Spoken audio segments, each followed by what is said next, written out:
was a stellar performance that he opened up the show with. He had the whole studio jumping. I haven't seen in a while where everybody, including the crew, actually gives a round of applause when an artist performs. So that was an amazing one. Let me know what you guys think of that performance on our social media platforms. We are homegrown_CTV. This gentleman is no stranger to this channel, Cape Town TV. Wherever it does amazing, great things, he comes back and let us know. Now he's back with the bang of a single that he performed. It goes by Uncool. And help me welcome the homie with another round of applause, please. Bo, bo, bo, bo. Brother, how you doing? Thank you. I'm good. How are you doing? I'm great, thank you. Whenever I see you out there in the streets, you wear so many hats. You're not just an artist. You're also a creative director. You're also a sound engineer. You do so many things. Is there a way in which these things link? Yeah. I think I'm a creative artist. And one of the most important things for creative artists is to try and make it your career. Okay. So the one link in all of the different hats that I wear is the fact that they all in some way or another have to do with the arts. Oh, it makes so much sense, to a point where you came up with your own production, Uncool Ant Productions. What informed that decision, and also what is some of the work that you do with the production? Specifically into production, the reason why I got into that is because I work 9 to 5 in film. I work for a company that does props and sets and costumes for commercials and films. So I get to be behind the scenes a lot. And that's something that a lot of people don't get an opportunity to do. So now that I got that, I was like, wow, this is a whole lot more exciting than being on stage. So I run my own show every single Sunday. And instead of just hosting the stage, I decided I'm going to bring in my film friends, and then we're going to host the production, we're going to record it all, we're going to try and make a whole TV show out of it. Yeah, and you're a creative director for that show, the Sunday show, correct? Absolutely. What does entail as a creative director for a show like that? What is your role? Ooh, well, I mean, my role is actually all the roles. I try and do everything as much as I can, but the most important role is just to make sure that the show goes on. So everything from pre-production, like arranging all of the acts that are going to be on a Sunday, to everything from post-production, like editing and making promos and all of that. And then during the show itself is making sure that everybody's on at the right time and everybody gets their allocated time of space.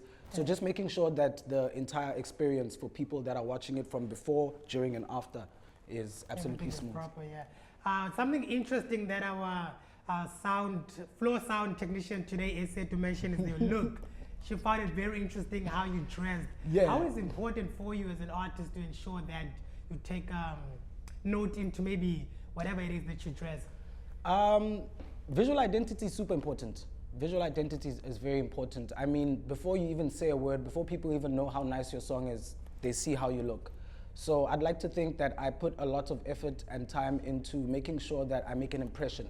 As much as I like my own personal style, I still want to make an impression so that it's easy for people to remember and then easy for people to be able to pick up conversations with me.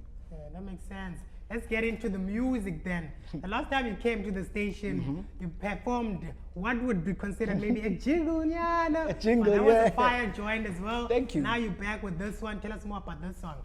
Funny enough, that same song, that was the McDonald's song. Yeah. I used a lot of the same elements of that song. That song was a song that was going to be an entire campaign for McDonald's and stuff, but then things didn't go out that well. But I still kept performing the song.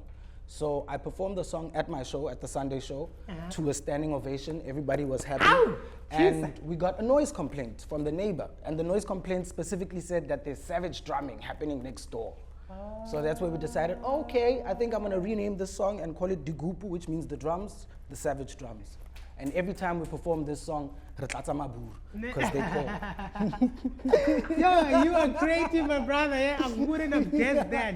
It makes so much sense. Everything just links. Yeah, and then so maybe it's like an anthem now. Now it's a banger one. George loves the song. He's still waving about it off camera. I'm sure he's going to touch on it when it comes on camera as well. When can we expect maybe a full body of work? Because you did the McDonald's. Now, and then when are we putting together a body of work? Well, like I mentioned, this song is somewhat of like a fan cult, a fan favorite. I perform it every now and then at the Sunday show, so whenever it goes down, people really enjoy it. Yeah. So I decided that it's time that we package it nicely and we release it officially as a single. So because I have so much footage of me performing and all of that BTS from the Sunday show, we're also editing that to make a music video. So when we release everything, it's just going to be one full campaign. It's going to be a full track. It's going to be on all digital streaming platforms, and also there's going to be a video for you to enjoy. When can we expect that? That is happening mid-June to the beginning of July. So this year we're not expecting any body of work, or maybe another single nyana. I do have a very, very exciting artist. The vast majority of the artists I work with come from the Sunday show. Yeah. And I am a sound engineer, so we do a lot of work behind the scenes. And there are 2 or 3 projects that are due to come out this year that will have my name on them. We just can't divulge too much yet. But definitely there's a lot coming from us. Speaking of that hat, the one you wear as a sound engineer, right? What is that thing that maybe annoys you the most when you are in studio with an artist trying to create? Some of the experiences that you have had as a sound engineer, that you felt like, hey, you're gonna I make don't all like my this. customers Yeah, hate yeah. me. What's that one thing that stands out for you?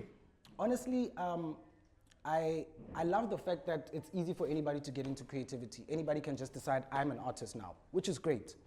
But I do really appreciate it when somebody takes the time to practice and takes your time seriously. There are some times you can come to the studio and just mess around and get a vibe and get a creative feel and find ideas. That's one thing. Yeah. But if we have time booked for you to be able to do this and I have targets to meet and then you're not doing that, I find that very, very frustrating. I can see it in your face right now. You're thinking we're on about the clock. it. We're on the clock, I'm a chance, even on the show. You guys come here and we see you. Who are you on the socials where people can follow you? Me personally, I'm Uncool Ant on all platforms. Uncool Ant, one word. Twitter, Facebook, Instagram, TikTok. Yeah. And then my show is The Sunday Show, also on all platforms. Appreciate your time, my brother. Let us check out another video that you guys can vote for. Take your craft seriously.